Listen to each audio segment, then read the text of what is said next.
Hello, friends, and welcome to the Winding Road Podcast. You know, I had a couple of thoughts before I clicked on here today. I was reading a devotional, and it simply said that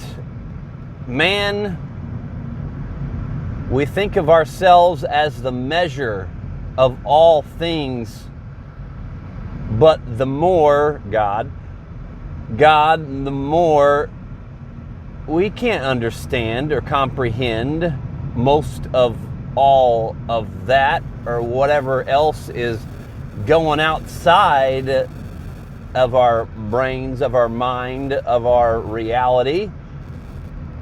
But yet we think that we're the shit and we're the be-all, end-all of the universe. Obviously not everybody thinks that. People like me try not to think that. But overall, I'm talking just as a whole, because it's all we know, right? And that's it. It's just like we're inside the box, man, and we cannot see what's on the outside of that box. We can only see what's on the inside. There's so much.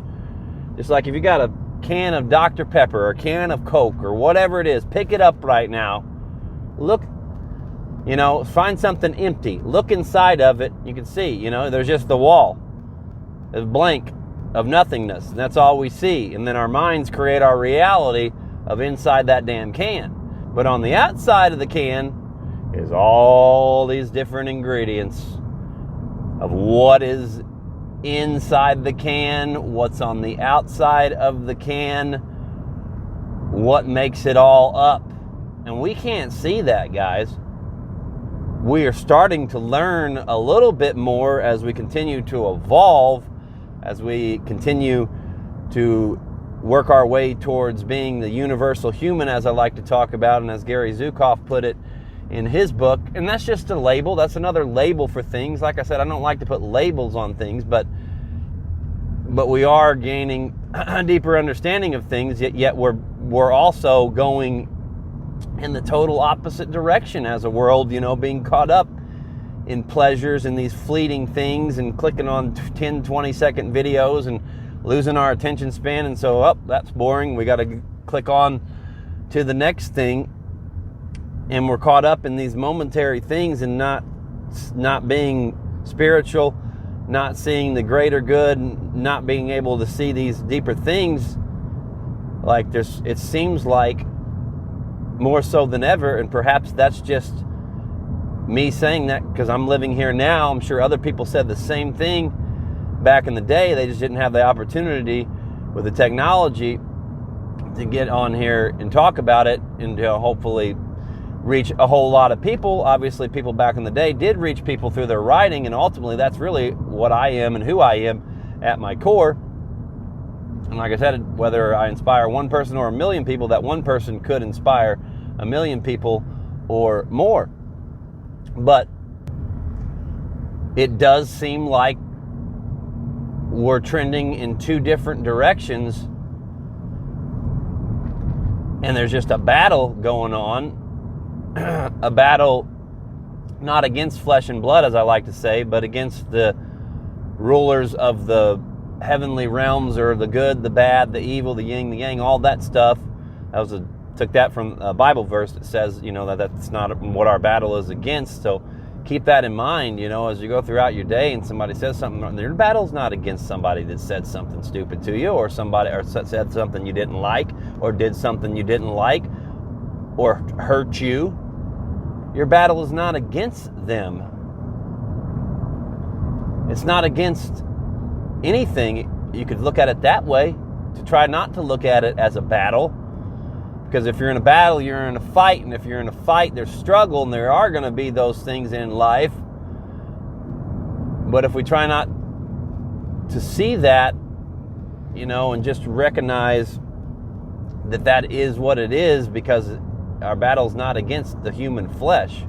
then we don't have a battle, because we're no longer battling that person. And that's what I mean by taking away the battle and letting someone else fight your battle. God, spirit, whatever. However you want to look at that. That is what you center yourself in. You come to the middle of the reality of, yes, playing a sport, watching a movie, going out with your friends, going on a trip, playing a game, all these different things that are surface level things.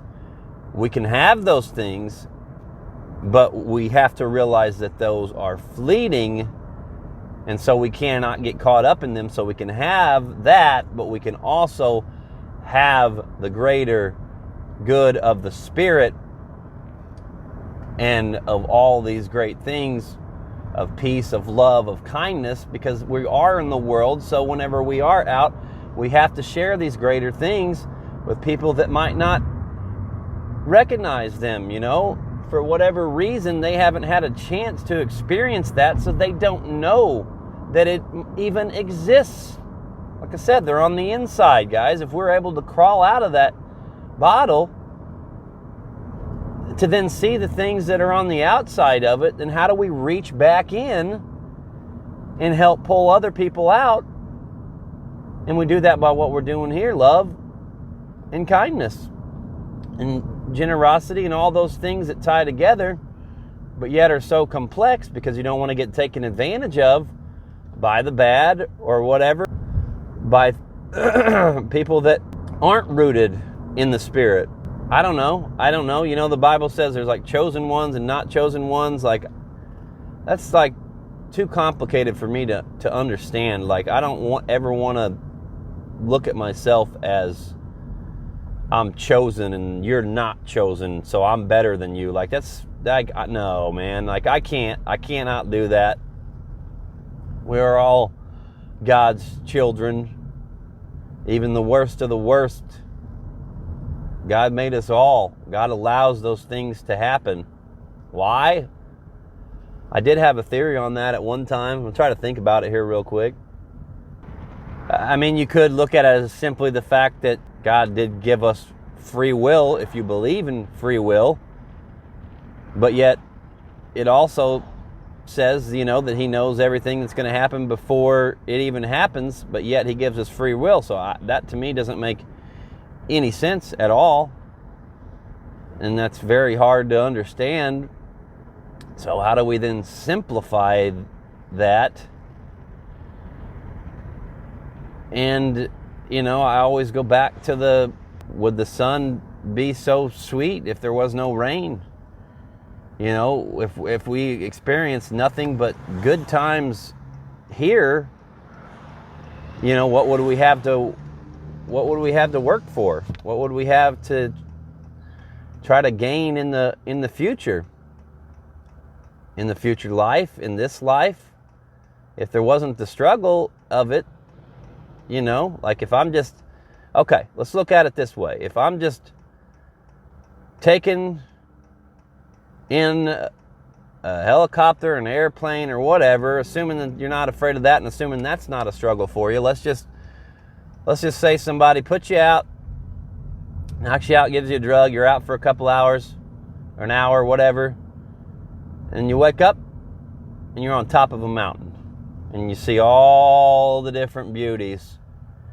It's going to still be beautiful, but is it going to be as beautiful as if you climbed that mountain and then once you're to the top, there's that exhilaration, there's that feeling of, wow, I finally made it to the top.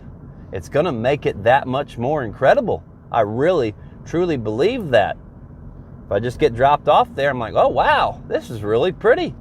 This is cool, man. I like this. It's like somebody showing you a piece of art or watching a movie as opposed to you creating it, you making it. Yes, we can look at things and be like, yeah, this is awesome. We can explore different people's things that they did, and we can appreciate it. But there's that greater sense that if we ourselves accomplished such things, because I don't know, I'm going on a different track here. That's what we do in the stream of consciousness. But if we created it, there's just that deeper sense than if somebody else did it. And son of a bitch, I got to just keep going and not be distracted, because then I say that I'm going off on a different track and then I get distracted. And no, I'm not high right now, because I am driving. Sober and alert mind. Very, very much so. Whenever you're on the road, that's how you got to be, man. You can't be out driving around in an altered state, and I'm talking about myself now really driving, and I'm talking about real life. I'm talking about your life. I'm talking about my life. We can't keep it between the lines, guys. If we're drunk, we can't keep it between the lines. We can try. Some people do very successfully. And then other people don't. And bad things happen. And that's why I have started to learn that more and more and more, of being sober and alert mind, and has really, really helped me tremendously. Like I said, if you've been on here long enough, you know that I no longer drink. Just, because of the 2-day hangovers for sure, but it was really the fear of the result of being in an altered state and not being alert. Because if you're not alert, I do believe that that's when the bad comes and enters. Because you're not at the top of your game. You're not on team top notch. You're slipping. And when you're slipping, you leave the door open. Spiders, snakes, all these things can come in that you don't want in. Shut your doors, roll up your windows, and go down the winding road. Yes, roll your window down. Stick your hand out the window, feel the breeze. Take that in. But if you see that there's a tree branch, stuff that's in your way, you're going to have to pull your hand back in, guys. I don't really know where I'm going with any of that, but I hope you can take some of those parables and examples and metaphors and relate them to your own life.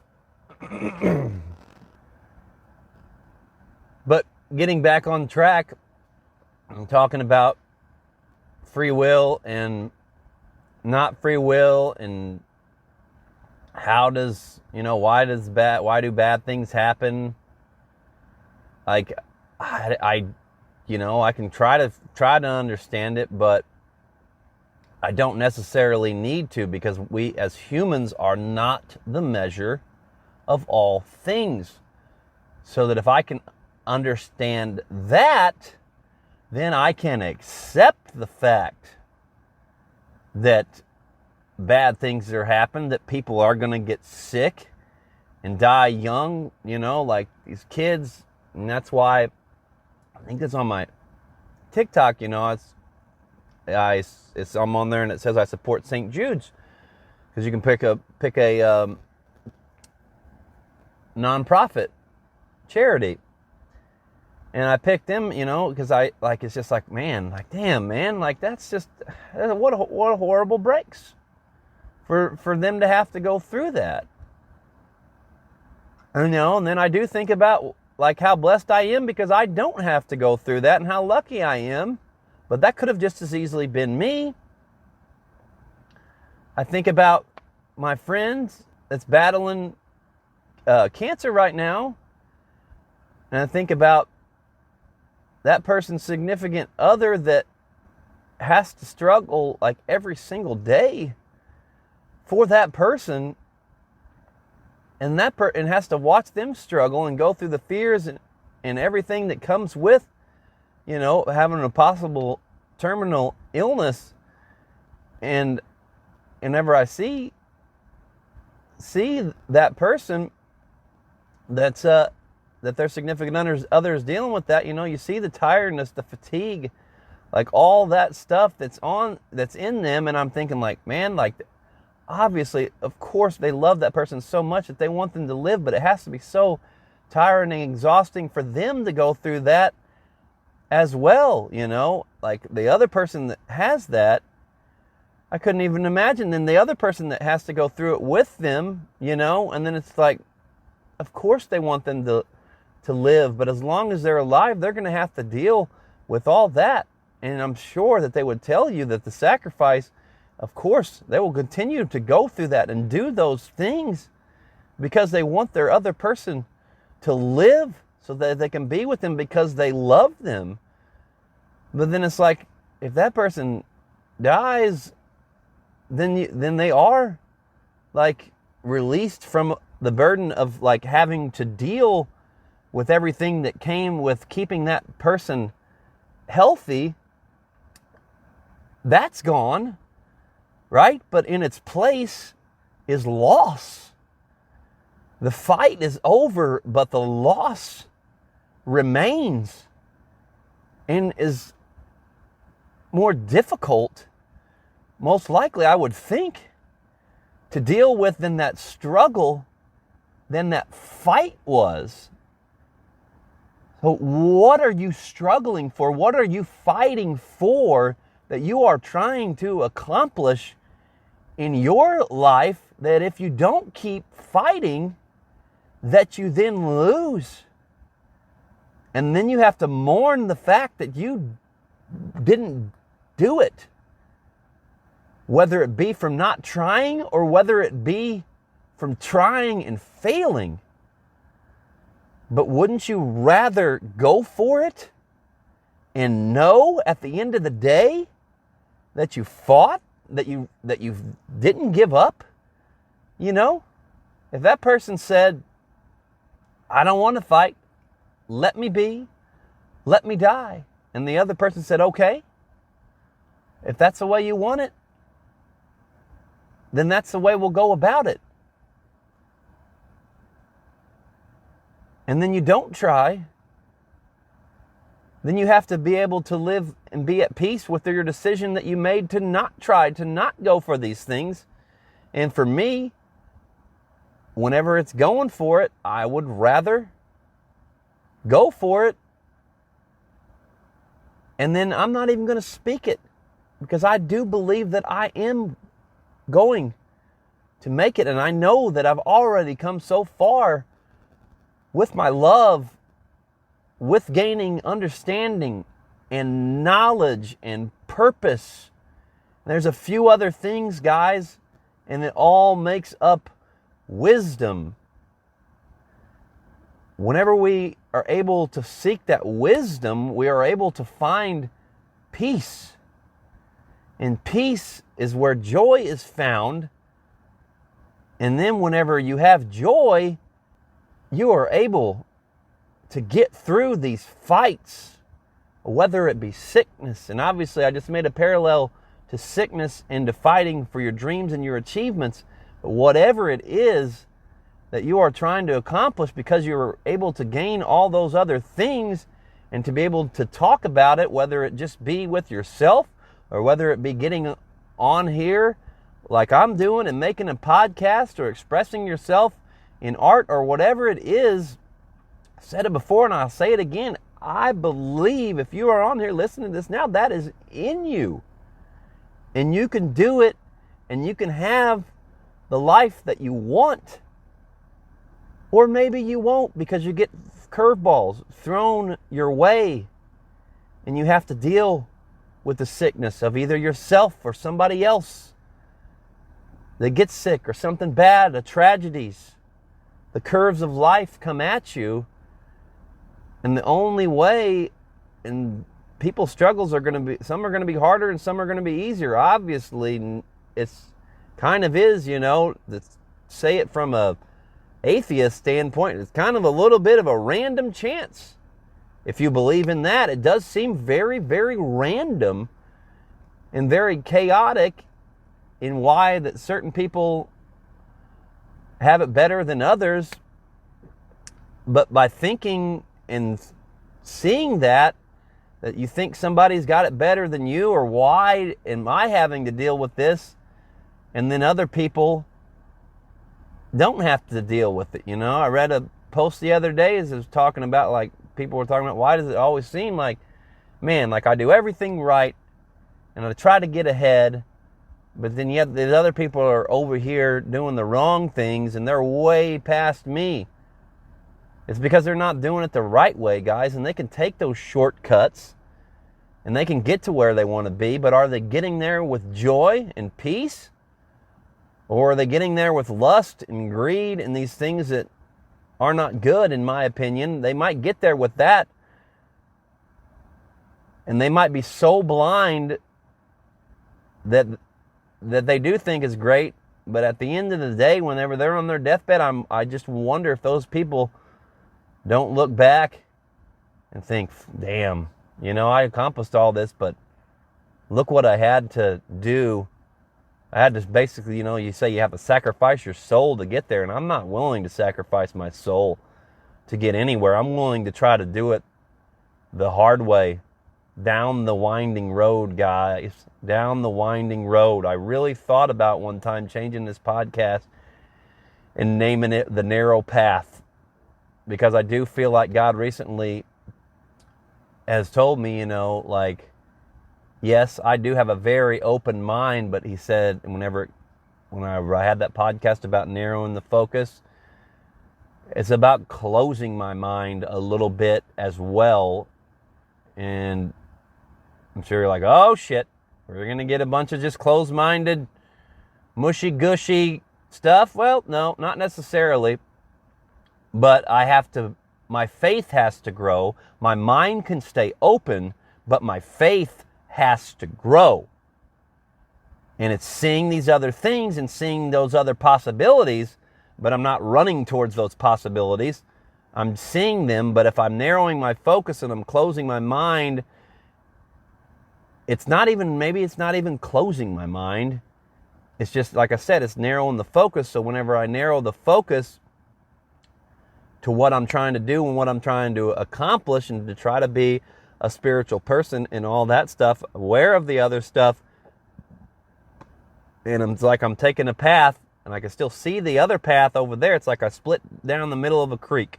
There's a creek, come to a bend, the creek just goes straight for a while, or the road, I'm taking the frontage road, guys, is basically, if you look at it that way, you take the frontage road, you take that country road that's on the side of the highway, and you weave in and out, and you weave away from the highway, and then you work your way back. You see the highway, you see all those other millions and thousands of cars on that highway, but you're off on the side road. You see all that other stuff over there, but you're on the side road, guys. And I do believe in the narrow path, the path of less resistance, the concrete 65, 70 mile an hour highway. That might be great. It might get you to where you need to go quicker. But what did you miss along the way by not taking the country roads? You know what? I love going through the small towns whenever I'm on a trip. Whenever I'm going somewhere, if it's not too much farther, because, I do believe in capturing the most of time, right? Obviously, time's not guaranteed. So why would I go a way that's an hour longer if I could go somewhere that's an hour shorter? Different subject, but same concept, same different thing. It all ties in, right? But if I'm able to get to a certain place in a relatively about the same amount of time, I'm going to take that path that's I'm able to see all these fun different things in small towns and the countryside and the beautiful trees, rather than just cars on the highway, man. Boring. It's boring. It's more fun on the side roads, on the country roads. Yeah, it can be a little bit more dangerous if you're on a 2-lane road versus a 4-lane road. At least you're going a little bit slower. At least you're going, But, yeah, it can be definitely be dangerous. And now I'm talking about our minds, guys, not just staying on that straight path in our minds and just continuing to do the same thing over and over, day after day. Same boring routine. Nah, that's not me. I'm not judging you if it's you, but for me, I do feel so blessed that I don't have to work a 9 to 5, that I'm not caught up in the rat race, that I'm able to see that there's more than life than just a paycheck and getting paid and making money and taking that money and spending it on all these different things. I'm good on all that. And if that makes people happy, and maybe it does give people joy, then that's cool. But it doesn't give me joy. And I think, if you're on here listening to this, maybe it doesn't give you joy, those other things. Maybe you're caught up in those things and you're not happy. And like I said, how do we get there? I've talked about it a lot in the other podcast, guys. It's by believing in the more. Something more, something greater, realizing how small we are, but yet how great we are. We are not the measure of all things, but we are a ruler. We can measure, but there's other measuring tools that are a lot greater than us that we can't see, that we don't even know that exist. So how do we find out about those things? And like I said, guys, that's being in nature, connecting yourself with nature, connecting yourself with God, because realizing that the more that God, however it happened, this is all here, we're all living in this reality, and I believe fully that it all transcends, it all correlates, our awake state, our dream states, what we see with our eyes, what we see with our minds. It's all intertwining and it's all interweaving together, and we are on the path of enlightenment, as they say. I don't like to put cliches. I don't think that I'm just one of those people that, and they're doing the same thing as I'm doing on here, trying to just gather their thoughts and go about it. But I do see, I click on a lot of that stuff, and, a lot of it's the same to me. And I think it's good. I think it can be useful. And I'm not saying that they're doing any more or less than I am, or that I'm better than them or anything like that. But I don't want to be a cookie cutter, guys. I don't think you should be either. That's just my opinion. But if maybe you're comfortable, maybe that's just my mind. I can't be a cookie cutter. I can't get on here and just post, stuff, little positive things and positive thoughts, and, give you some little words of wisdom, and, hey, yeah, this is what you should do, yes. I mean, it might sound like that anyways. I don't know. But I have to be me, and I have to be unique. I am me, you're you, but we are each other. We are each other. Love, inspire, unite. God bless.